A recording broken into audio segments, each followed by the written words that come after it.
Muy buen día, sean todos bienvenidos a su espacio de educación financiera por la RS Online. Nuestro tema del día de hoy es patrimonio. ¿Qué es el patrimonio? Lo vamos a estar detallando, vamos a ver los conceptos, de qué se trata y por qué es importante que nosotros sepamos calcular nuestro patrimonio. Vamos a estar hablando de la balanza del patrimonio personal, que justamente es un poquito diferente.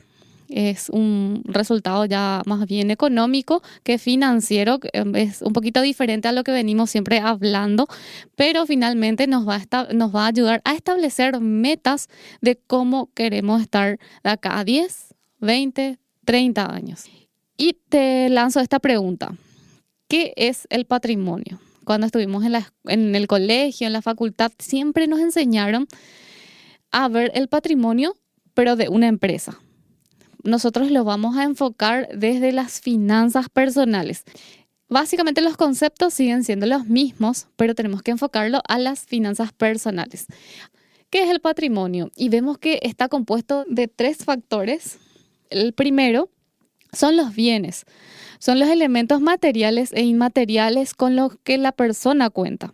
Por ejemplo, una maquinaria, el dinero que tenga en su caja de ahorro, la existencia de puede ser productos para la venta que tenga, todo aquel bien que pueda disponer, ya sea a mediano o largo plazo, a corto o largo plazo. Son todos esos bienes que posee la persona a su nombre. O sea, y tiene que estar mediante papeles, ¿sí? Tiene que haber un respaldo que diga que ese bien me pertenece, para que yo pueda decir, este inmueble es de mi patrimonio, ¿sí? Es un bien que yo poseo. Luego tenemos los derechos. Como su nombre lo indica, es un derecho al cual yo tengo acceso. Yo tengo el derecho de usufructuar, de utilizar o de explotar. Como ejemplo, ahí tenemos algunas acciones que podemos llegar a tener en cierta empresa. Bueno, yo tenía 10 millones de guaraníes y verifiqué en las noticias, en los comunicados, y vi que tal empresa estaba vendiendo acciones desde 10 millones de guaraníes. Entonces fui e invertí. Entonces, esas acciones son los derechos que yo poseo en esa empresa. Existen otros tipos de derechos y me pareció algo muy interesante el tema de los derechos, que había sido, no solo hay derechos materiales e inmateriales, existen otros tipos de derechos que lo vamos a desarrollar en el transcurso del programa, que me parece muy interesante. Y también está compuesto el patrimonio por las obligaciones, que eso sí ya todos conocemos. Sabemos que son las deudas que poseemos con personas jurídicas o personas físicas. Estamos adeudando por algo, tenemos que pagar por algo, ¿sí? Entonces, de esto está compuesto básicamente el patrimonio. En la segunda imagen tenemos el ejemplo claro de cómo está distribuido el patrimonio. Y ahí te hace una pregunta. ¿Vos alguna vez realizaste el cálculo de tu patrimonio? Si aún no lo has hecho, entonces te invitamos a quedarte para poder hacerlo, porque podemos, en el primer ejemplo de los activos, por ejemplo, vemos un automóvil de 40 millones. Ese es mi activo. Pero en contrapartida, yo tengo una deuda por ese mismo vehículo, ¿sí?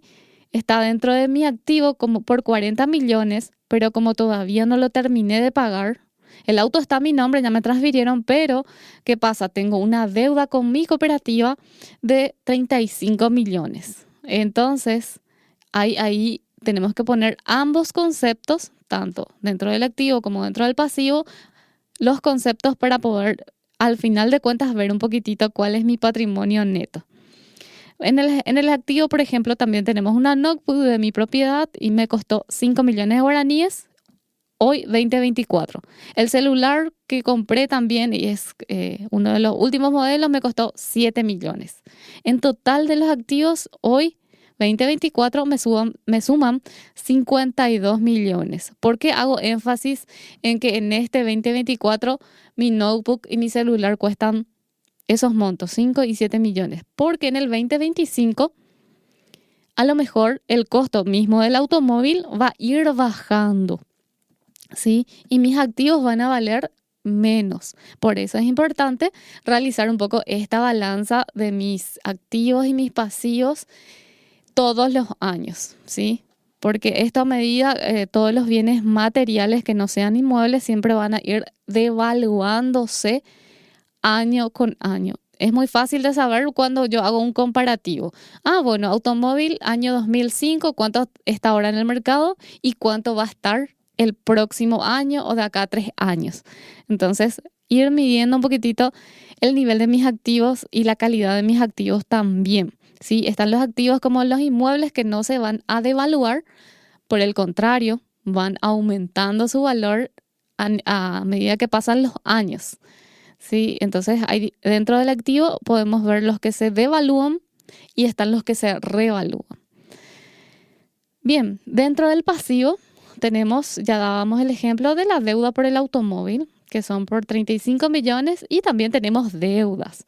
Por ejemplo, en tarjetas de crédito estoy adeudando 8 millones de guaraníes. Ese es el total de mi deuda, no es el pago mínimo, sino es la deuda total.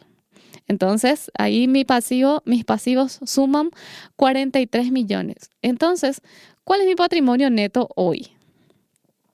Tenemos un positivo de 39 millones, perdón, tenemos un positivo de 9 millones de guaraníes, ¿sí? Una vez más, les recalco la importancia de mirar de forma sumamente objetiva la realización de la balanza de nuestro patrimonio. ¿Por qué?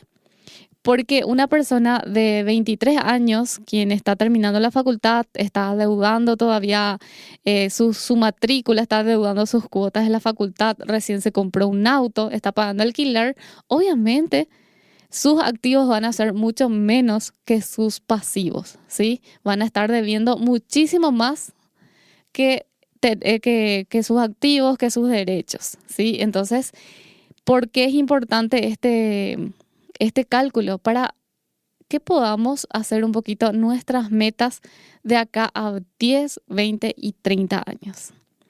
Y cuando hablábamos de derechos, están los tipos de derechos que me pareció sumamente interesante que les voy a desarrollar. Esto es como una cátedra ya, ¿sí? Vamos al curso este es literal curso de educación financiera. Pónganse que están en la facultad, pero no se me aburran, porque vamos a conocer un poquito más de los derechos. Y hay unas conceptualizaciones acá muy importantes que dicen, los derechos patrimoniales son una clasificación dentro de los derechos subjetivos, ¿sí? Cada término raro después los vamos a ir desglosando. Dice que son susceptibles de tener valor económico y se contraponen a los derechos extrapatrimoniales. ¿Qué son los derechos extrapatrimoniales? Son los derechos personalísimos o derechos de la personalidad y derechos de la familia. Dice aquí que los derechos patrimoniales se subdividen en derechos reales, derechos personales e intelectuales. Los derechos patrimoniales reflejan sobre el patrimonio y son aptos para satisfacer necesidades valorables en dinero, ¿sí? Todo lo que yo pueda vender o disponer o pueda monetizar, se puede vender. Eso es básicamente lo que se refiere. Integran los derechos patrimoniales, los derechos reales y los derechos personales. Acá nos cuenta que para los romanos el patrimonio estaba constituido por todos los bienes, ya sean créditos, derechos y acciones de que fueren titular una persona, es decir, únicamente por activos de contenido económico. Los modernos, basados en la concepción de Aubry y Rau, lo consideraron un atributo de la personalidad, consistente en todos los bienes y créditos de los que era titular una persona y las cargas que la gravaban. No puede existir persona sin patrimonio, ni patrimonio sin persona de su tutela. Bueno, derechos intelectuales son otro tipo de derechos. Y acá viene lo interesante. Dice que son los derechos intelectuales económicos y de posesión de una obra.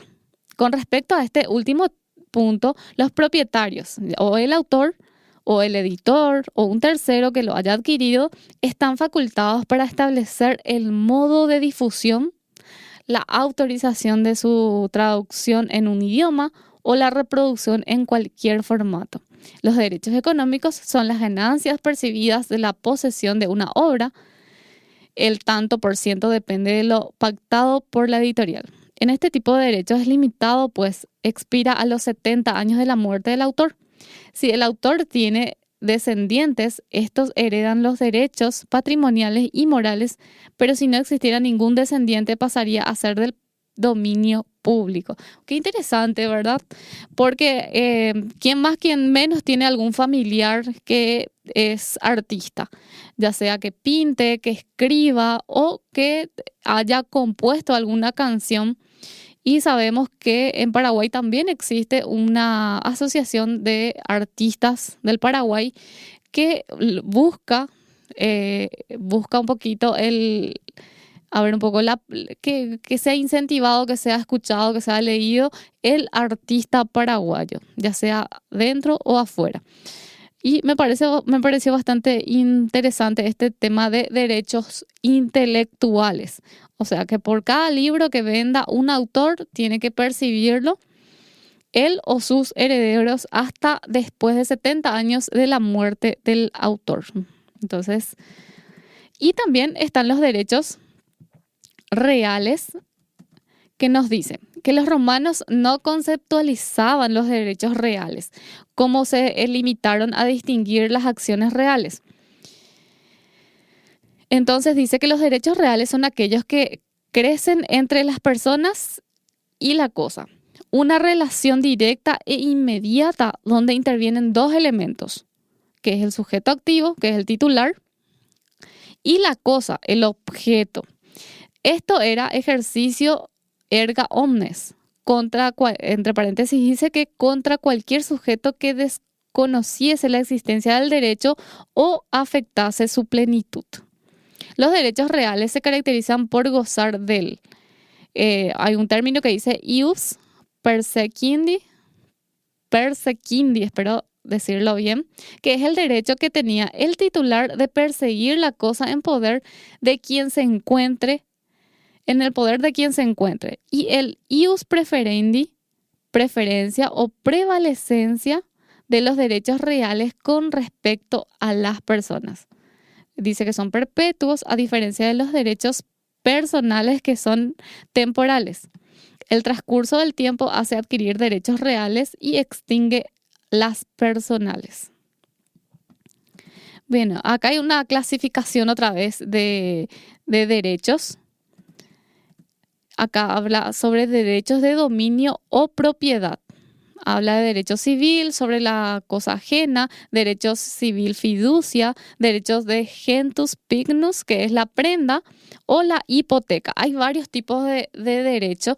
Por ejemplo, una entidad tiene derecho por un inmueble por el cual ha otorgado un préstamo y ha recibido una prenda. Una prenda puede ser un vehículo o, por ejemplo, ha dejado en caución alguna caja de ahorro que tenga, o también la hipotecaria, que es cuando entregamos un inmueble o dejamos hipotecado el inmueble en compensación o por un préstamo, ¿sí?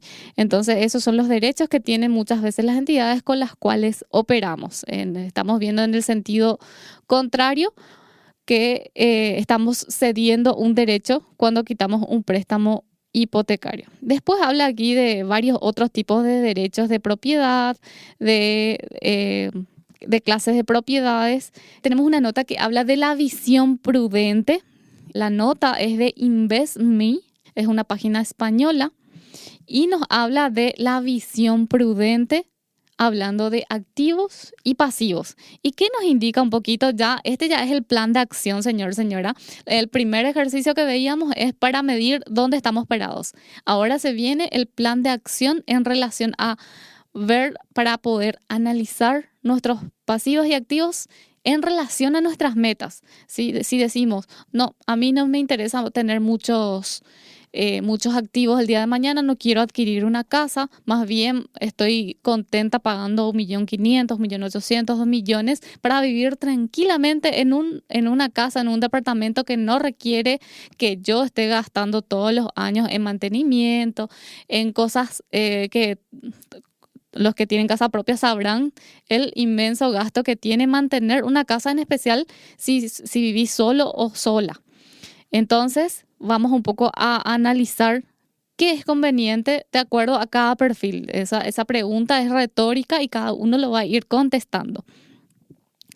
Cuando nos endeudamos, creamos pasivos y esos pasivos tienen un costo. El tipo de interés que detrae riqueza de nuestra economía familiar. O sea que no solo es el capital por el cual yo debo, no es que yo saqué un vehículo de 40 millones y 40 millones es lo que debo, sino que esto también tiene sus intereses, el cual debo también registrar en este ejercicio que hacíamos en el bloque anterior. Es por ello que se acostumbra a recomendar controlar nuestro endeudamiento, es decir, los pasivos que generamos en nuestra economía familiar. La visión prudente es justamente limitar el endeudamiento en un determinado porcentaje de nuestros ingresos. Acá nos dice que el Fondo Monetario Internacional, así como la Cooperativa Sagrados, sugiere que el nivel de endeudamiento debe representar no más del 30% de los ingresos familiares. Siempre decimos, toda deuda por préstamos o créditos que estemos sacando no debe exceder el 30% de nuestros ingresos. O sea, la cuota no debe exceder 30% de nuestros ingresos. Si estamos por encima de este límite, significa que estaríamos asumiendo demasiados riesgos en el uso del crédito. Asimismo es un ejemplo bastante común que muestra lo negativo de endeudarnos de forma indiscriminada es el uso del crédito de nuestra tarjeta, así como una hipoteca tiene un tipo de interés muy ajustado. El uso de la tarjeta implica estar pagando tasas de interés efectiva del doble dígito que erosionan de forma indiscutible la economía. Esto, como es de una página española, como decía en un inicio, porque en Paraguay ya está regulado el uso o la tasa de la tarjeta de crédito y está limitado al 16%. Hoy está no máximo, la tasa de interés de estas tarjetas no deben exceder el 16%. Entonces, muchas veces cuando se trata de endeudarnos para comprar una notebook, para comprar, haciendo un comparativo, las casas de créditos de electrodomésticos en este caso, tienen un recargo mucho mayor que un préstamo normal de una cooperativa o un banco. Y también vemos que la tarjeta de crédito tiene aún menor su tasa, ¿sí? Un crédito de consumo te puede salir en un 20% de interés, pero la tarjeta de crédito te va a salir al 16%, dándote las posibilidades del pago mínimo como siempre en cada plástico. Entonces, hacer un poquito los análisis antes de adquirir un pasivo y por sobre todo el comparativo. Ve cuánto te va a salir la cuota en una casa de electrodomésticos o en tu cooperativa o a través de tu tarjeta de crédito. Hace todos los análisis porque eso es la finalidad al cual queremos llegar. El análisis exhaustivo para que tengas la visión, como dice nuestro título, la visión prudente en la adquisición de pasivos. La visión financiera prudente es la que recomienda evitar endeudarse y en caso de hacerlo, limitar esa deuda en un ratio razonable de nuestros ingresos. Ya hablábamos, no superar 30% de nuestros ingresos familiares y pagar nuestras deudas lo antes posible. También conviene no contraer deudas adicionales antes de cerrar las deudas anteriores. No encimar una deuda con otra, porque generalmente lo que pasa todos los meses es que como siempre pude pagar y son cuotas pequeñitas, decimos, ¿por qué no? Siempre estoy pagando al día, voy a adquirir una nueva deuda. Cuando llegamos a fin de mes, vemos que no voy a poder cumplir con esta nueva obligación que he adquirido. Entonces ahí recién, anterior a ello no hubo un análisis. Entonces nos hacen cometer, son compras impulsivas o deudas que tomamos sin analizar que nos hacen entrar en aprietos. Recomendamos que las deudas generen tipos de interés que incrementan nuestros gastos y limitan la posibilidad de crear riqueza en nuestra unidad familiar. Habla que también aquí y dice, activos y pasivos, visiones prudentes aún más extremas. Una visión más extrema sería la del movimiento FIRE. En ese movimiento, el endeudarse no tiene lugar, ya que se trata de ahorrar e invertir de forma activa. Otras visiones también cuestionan que son realmente activos. Y hace una consulta aquí, dice, ¿una economía familiar puede considerar un coche como un activo? Pues es muy discutible. Un coche, tan pronto como lo compras, se deprecia en un 30 a 50% y provoca gastos constantes, seguro, gasolina, aparcamiento, impuestos, mantenimientos, etc. Es muy discutible, pues, que un coche o un vehículo sea un activo de una familia, sino más bien un pasivo que te genera gastos. Además de ser un pasivo que está negativo dentro de tu patrimonio, está generando más gastos. Es buena reflexión esta. Hoy en día empezamos a tener opciones de la compra de un coche vía por pago. Si hacemos un uso esporádico del coche, seguramente será mucho más beneficioso pagar por ese uso y pedir un préstamo para comprar un coche. Bueno, acá da varios ejemplos de cómo podríamos tomarle mejor beneficio a la compra de un vehículo, pero obviamente esto está supeditado a la necesidad de cada familia. Si vivo en Ñemby y tengo que venir todos los días a Asunción y salgo a las 10 de la noche de la facultad, obviamente el vehículo es una necesidad y por tanto, como no suena bien, pero muchos paraguayos lo dicen y que dice que si no nos endeudamos, no vamos a obtener, no vamos a tener cosas, dice. Es un 50 y 50 en esa aseveración. ¿Por qué?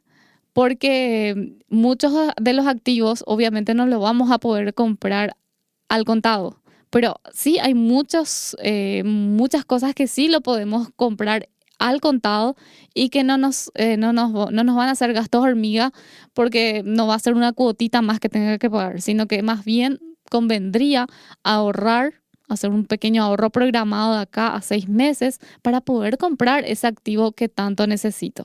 ¿Sí? Entonces son cosas para reflexionar en cada artículo que voy a comprar y por sobre todo analizar un poco si va a sumar o no a mi patrimonio. Supongamos que ya estén haciendo el cálculo y vean que su pasivo es mucho más alto que sus activos, entonces la estrategia debe ser bajar ese nivel de pasivo reducido a pequeños planes de acción. Hay dos métodos que recomiendan, uno de ellos que siempre hablamos, que es la bola de nieve, que es por aquella cuando ya estamos asfixiados de deudas y no sabemos por dónde empezar, que recomienda una de los planes de acciones, primeramente tratar de cancelar lo más rápido posible el más pequeñito. Los más pequeñitos, a medida de lo que podamos. Entonces, una vez que reducimos todas las cuotitas pequeñas y vamos después por las más grandes, esa es una de las métodos de bola de nieve porque empezamos con poquitito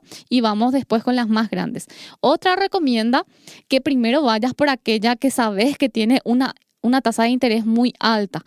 Entonces, para evitar que te siga aumentando más la deuda, entonces que comiences por esa deuda. Bien, espero que te haya servido estos dos métodos para bajar tus pasivos. Y por último, dar un poquitito esta conceptualización que daba Robert Kiyosaki, el autor del bestseller Padre Rico, Padre Pobre, que dice que el activo es algo que pone dinero en tu bolsillo. Por ejemplo, son acciones, dividendos, intereses que te genera una inversión X. Y tus pasivos es algo que extrae dinero de tu bolsillo, o sea, genera gastos, detrae la riqueza mía y la de mi familia. Entonces vos vas a saber ponerle con más énfasis y con más asertividad en el momento de llevar todo lo que poseas a la balanza del patrimonio. Espero que te haya servido y espero que sigas disfrutando de tu fin de semana y nos vemos el siguiente sábado. Chao, chao.